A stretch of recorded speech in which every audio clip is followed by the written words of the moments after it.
Hey guys, we're back today with a little bit of different kind of content. We're basically showing you how long and how often I go when I'm looking for faulty job lots on eBay, how long it takes me to find a listing that I actually want to click on and view further and actually may consider getting.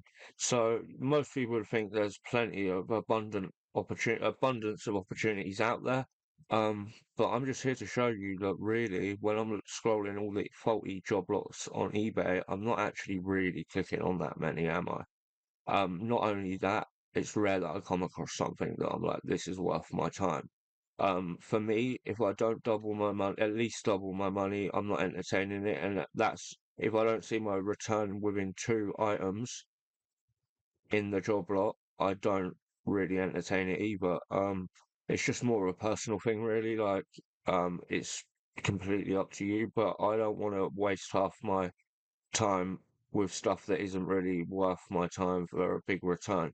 I'm not, don't get me wrong, I'm not just in it for big returns. Sometimes it's a pleasure. Sometimes I'm like, oh, this is a good deal because I want this out of it, and I will get it because I know I can make the money back on the other bits if I repair them.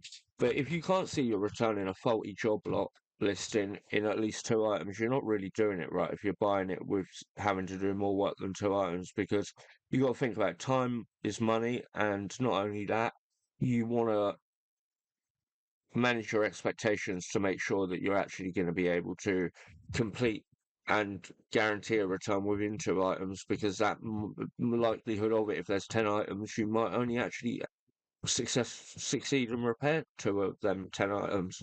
So it's just really a personal preference, but I just wanted to show this off. Afterwards, right now, I was looking for some 360 job lots. I'm mainly after power bricks.